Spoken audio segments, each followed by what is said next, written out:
Hi my love, welcome back to my channel.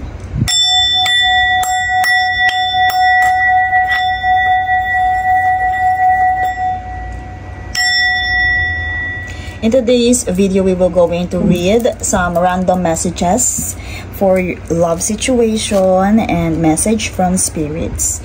Okay, before tayo mag-start, I would like to invite you to follow our other social media platform like our IG account. And if you feel resonated with my energy, meron po tayong mga merchandise, the Baywitch & Co merchandise available po sa Shopee and sa TikTok shop. If you are interested po, nandyan lang po yung link sa ating description box. Okay, let's read the energy first. What's going on with our collectives for their love situation?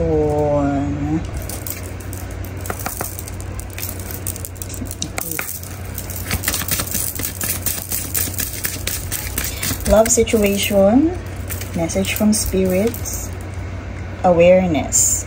Okay, by the way, this is our twin flame ancestral card.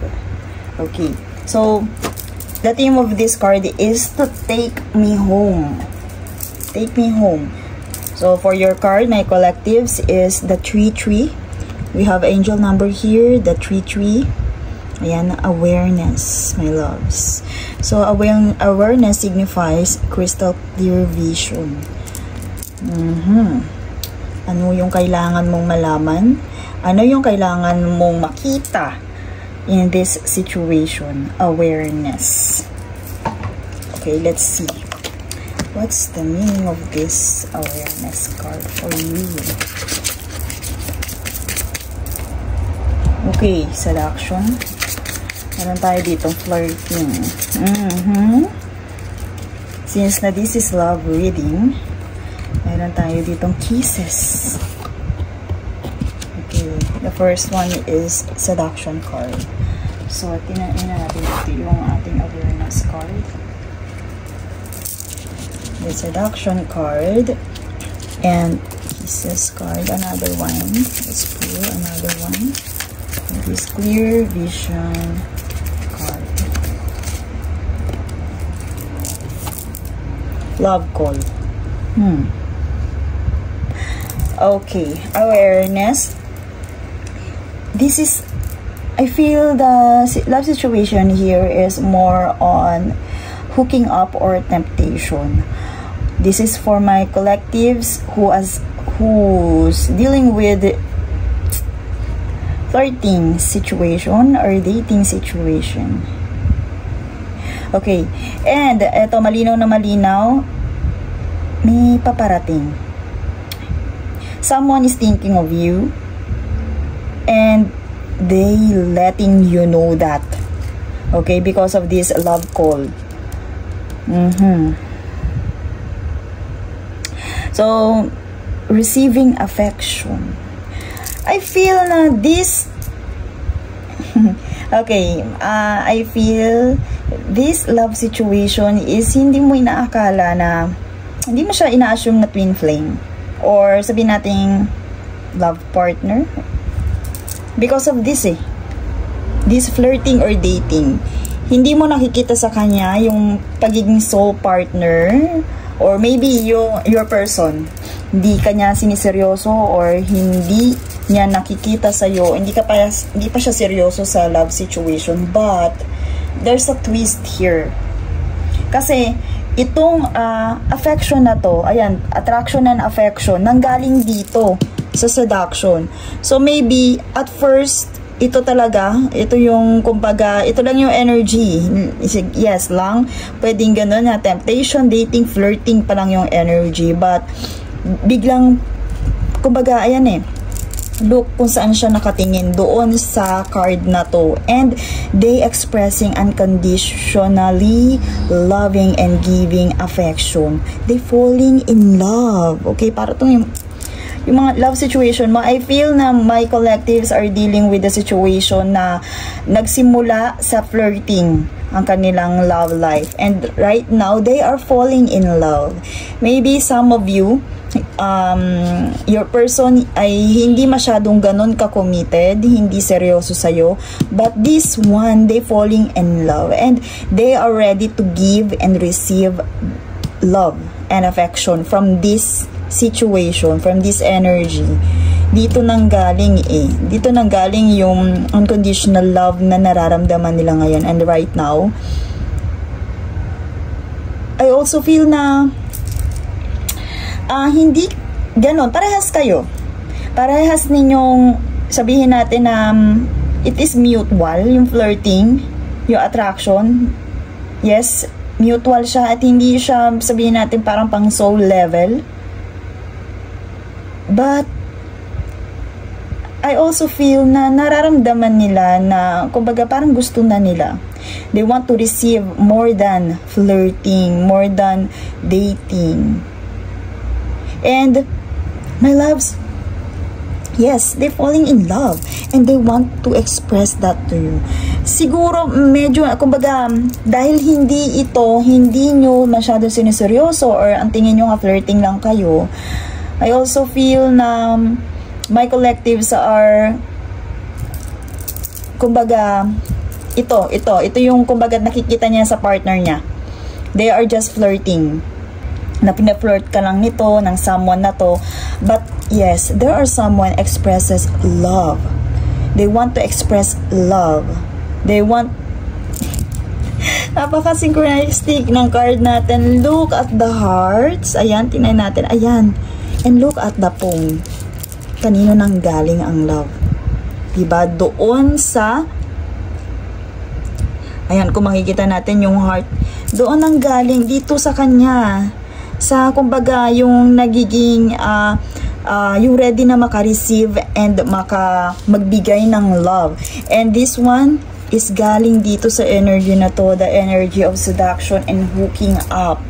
Okay, some of you meron nga mga ka-flirt, meron ka sabihin nating dating situation. The spirits want you to know, to have crystal clear vision about this. What's going on with this situation? Kasi, kumbaga, awareness. Makakabuti kaya sa'yo to? Yes, this is a firm energy or sabihin natin na energy is you are currently in the flirting situation na na-fall in love or sabihin natin na-fall in love na dito sa inyong person. And that's mutual. Yung person mo, ganun din ang nararamdaman and they are thinking of you. They want to let you know na iba na yung nararamdaman. Hindi lang to basta flirting. Or you are about to receive some love communication messages. Message of love. Because this person is thinking of you. Hindi na nila kayang pigilan yung sarili nila. Gusto na nila tong i-express. I also feel if you are currently in a relationship or sabihin natin hindi na kayo flirting or sabihin natin you are into stable relationship, I also feel a gossip about your person here. I also feel na some of you, because of this mouth and this one messages na may kinalaman sa yung person, this maybe this is about a third party interference. Because of this, yung kumbaga flirting nga na to na energy. So, for my specific collectives na in relationship may tendency ganon, there's a gossip around you na may kinalaman ng yung person about a third party situation. Because ang dami ditong mouth, kumbaga ang dami dito ang daming message dito. So, some of you ay involved sa isang gossip about third party situation. Yes, and this one, kumbaga, I also feel na meron ding, some of you are involved sa gossip in your workplace about about third party. Maybe ikaw involved ka doon na kumbaga napagsasalosan ka or na-involved ka sa isang relationship if you are single. And if you are in a relationship naman, maybe your person also involved in the third party situation or linked to someone na parang kumbaga ka-flirt. Parang ang laman ng gossip na to, it's about flirting with someone, with the third party. And yun nga, for my specific collectives,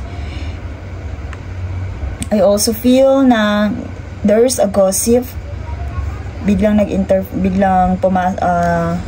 pumasok yung message. There's a gossip for my collectives na involve ang inyong boss sa workplace. There's a gossip about your love life. You also channel na may gossip about your love life. Because the spirits want you to become aware. I also feel na sabihin natin, you are involved with some gossip na about touchy or your person, the touchy, kumbaga yung mga nabibigyang kulay or ini-involve ka sa iyong superior. I also feel that because the spirits, your angels and guides, and your ancestors wants you to have at least a clear vision about this situation, about what's ahead for this situation. They want you to become aware. If you are not aware with this, maybe this is a sign na kailangan mo silang pakinggan. Okay, let's see. Let's pull what is the meaning of this. Ano bang energy ang meron dito? Yes, it's all about this energy. Dito siya kasi kumbaga even siya ay nandito sa energy na to, dun pa rin siya connected, dun pa rin siya bumabalik. And this one, yeah, kagaya ng sinabi ko sa inyo, iisay pinanggalingan ng messages, ng expression, love expression, or kagaya nga ng sinabi ko ng gossip kanina. And it's all about this. Okay? Yes, it's upcoming. And yeah, ayan o, romantic proposal with Knight of Cups. So meron niyang paparating na magpo-propose sa inyo, mag-o-offer sa inyo. There's someone wants to take action about their feelings. Okay, my loves? And andyan na nga, lumitaw na dito sa ating Knight of Cups. When we see or when we pull the card of Knight of Cups, it's all about attraction. It's all about dating and affection, which is included dito sa mga cards natin, sa ating major cards dito. Okay, creative expression. And Ace of Cups. I also feel na some of you are naka-flirt. So, ibig sabihin, di ba merong mga bagay, may mga taong nag-e-exist sa buhay natin na hindi natin masyadong i-consider nga na pang love or pang soul partner. So, maybe naka-flirt nyo itong taong to before, naging part siya before, and now there's a new faces about this. Or, I also feel na if you are into, sabi natin, flirting stage situation, there are new beginnings and new relationship coming your way. New romance because of the Ace of Cups. Okay. I also feel dun sa kanina sa specific collectives natin na magkakaroon ng involvement about third party, I also feel na meron ding involvement ng pregnancy because of the Ace of Cups. The fertility. Maybe merong, sabihin natin, mapagbibintangan about the third party at sasabihin sila, basta involved sila doon sa pregnancy and third party because of the Ace of Cups. But malakas talaga yung ano dito na merong magpo-propose, romantic proposals because of this love call and the Knight of Cups. They want to express love because of their, yun nga, nakaka-date mo na to dati. naging ka-flirt mo na siya before, and right now they want to give and receive love and affection from you. They falling in love. Maybe naputol tong love situation na to, and ngayon if ever na mare-resume, there's a new phase, new romance for you. Okay, ano siya, parehas siyang cups eh. The Knight of Cups is going to the Ace of Cups. Okay, I also think my collectives are into self-doubt because of the Strength in reverse card. The Strength, our Strength card is reverse. So the spirits want you to know na parang nandito din nakapalaman din dito when I saw this. Nag-iisa siya, ikaw to. I also feel na the spirits want you to become aware, to have clear crystal clear vision, because hindi ka, maybe my collectives are not ready for, or merong ikino-consider na soul partner. Meron silang ideal na soul partner at hindi nila nakikita sa taong to yun. And the spirits want you to become vulnerable about this. Kasi ito na, new beginnings, new romantic proposals, and kasi andito na yung self-doubt. Andito yung self-doubt. Meron kang hindi mo weakness. Kumbaga, hindi mo nakikita itong love situation na to as your soul partner. Your person, hindi mo siya nakikita. Pero, kumbaga, if ever lang din na wala kang naka-flirt, merong darating na someone expressing their love for you. Napakalakas ng energy na meron. Someone expresses love. Na meron paparating na romantic proposals na into gentlemanly behavior, and merong paparating, and they want to offer love and attraction. And maybe kung wala kang ka-flirt right now, or hindi ka pa nakakaroon ng ka-flirt, they want to offer you a date.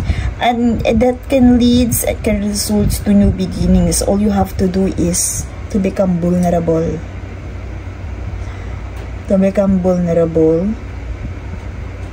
Kasi I also feel some of you are, kumbaga, hindi mo nakikita yung taong to. Kumbaga, hindi mo siya kino-consider na soul partner kasi meron kang idea. Meron kang ideal about your soul partner, and kumbaga, doon ka naka-stick. So, ito, parang i-consider mo na siya sa ganitong level. The spirits want you to become aware about this. Na, kumbaga, maybe your soul partner or your soulmate ay himalayo doon sa idea na meron ka sa isipan mo. Okay. Kasi, minsan nga, baka masyado kang nabubulagan dun sa mga idealistic na sabihin natin love situation or twin flame thing.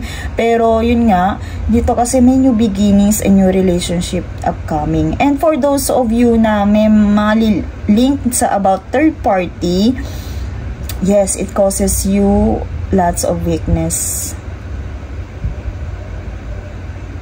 My loves, if ever na dumating to, the spirits want you to know to have inner strength and courage. Okay? So, that is for our specific collectives. And what's going on with your person? Yung taong involved dito. Let's see. Let's pull some card for the messages. Love or messages from this person na involved dito. Sa flirting, dating situation na to, na still thinking of you, want to let you know na they are in love with you. Have I lost everything? Maybe yun nga, meron kang person na na-involve sa third party or nagkaroon ng third party. I am addicted to you. They are thinking of you. Okay.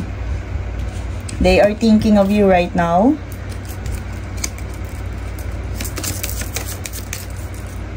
They want to communicate if ever na wala kang yung communication. Wala pa kayong communication ng taong to. They want, I need time for me. Okay, I need time for me. Okay, so dito, your person wants to communicate to you. They are gaining some energy, some, sabihin natin, lakas ng loob. Kasi, they are addicted to you, but kumbaga tinatansyan nila ang mga sitwasyon, ang mga bagay-bagay. Because, kung lalapit sila sa inyo, I feel na gustong-gusto ka ng taong to eh. Pero parang, kumbaga, ayun, gusto nilang lumapit. Gusto nilang mag-approach. But, at the same time, they need time. They need time. Pero ikaw, kumbaga, they are gaining lots of strength and courage. Because right now, your person ay, kumbaga, they are weak. They feel weak. They feel low esteem or low self-esteem. They lack of confidence to approach you, my loves. So, they feeling inadequate. And because of this, reverse card natin na strength. So, yun nga, the energy here is, there are someone na naka-flirt mo before or na-involved sa flirting na wala kayong communication right now at gustong-gusto nila yun, gustong-gusto nila makipag-communicate. Gusto nila i-communicate, i-express ang inyong love sa inyo because they are addicted with your, sabihin natin, reminiscing, ayan, about the kisses. They are addicted to you. They feel unconditional love. They want to receive and give love sa'yo. Pero right now, they are feeling inadequate. They are feeling lack of self-esteem because of this energy. Maybe nga may, okay, this person, yung na-channel natin is for someone na sabihin natin, baka ngayon na-involved doon sa flirting and third-party situation. They want new beginnings. They want new relationship. And the spirits want you to become aware with this. Maybe yun nga, you need some time also. Maybe you need to have clear vision bago ka mag-decide sa mga bagay na gusto mong gawin. Okay, let's pull some angel messages for this card. Let's pull some angel messages.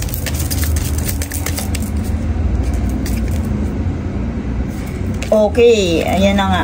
This could be the one. You already met the romantic partner you seek, my loves. Diba, kagaya na sinabi ko sa'yo kanina, hindi mo kinoconsider yung tao na to as your soul partner. The spirits want you to become aware with this. Baka nga kasi, kumbaga, nagka-stick na sa mind mo kung sino ang iyong soul partner, kung sino gusto mong soul partner. Maybe, this person yung paparating yung nag-iisip sa'yo, or yun nga, yung nagdaan na sa'yo before, na kumbaga hanggang nilimitahan mo na lang, na hanggang dun lang yung inyong stage or yung level. Maybe siya. Kasi you already met the romantic partner you seek. Hindi mo lang nakikita. You have to become aware and to have a clear crystal vision, my love, sa yung love situation. The spirits want you to know na you have to become aware dun sa mga taong na-encounter mo before. Ayun nga, yung mga naka-flirt mo before. Baka nga, there's a new face. Baka nga masyado kang, kumbaga, nagpo-focus dun sa ideal mo. And hindi mo mapansin, hindi mo maramdaman or nararamdaman na itong partner na to, itong person na to, ay maaaring siya na. And yun nga, ang maganda din dito sa love situation na to, the energy is from flirting to genuine love. Okay? So, some of you also need some, sabihin natin, kagaya na sinabi ko kanina, vulnerability. Kailangan mo sigurong tanggapin yung taong to if ever nalalapit siya sa'yo, because yun nga, you already met this person, hindi siya bago. Okay? So, that is part of your life, and yun nga, nagdaan na siya sa'yo. So, all you have to do is become vulnerable about this. So, right now, open your heart to receive the love from this person, because the spirits want you to become aware. You need to have clear vision about this person. Okay.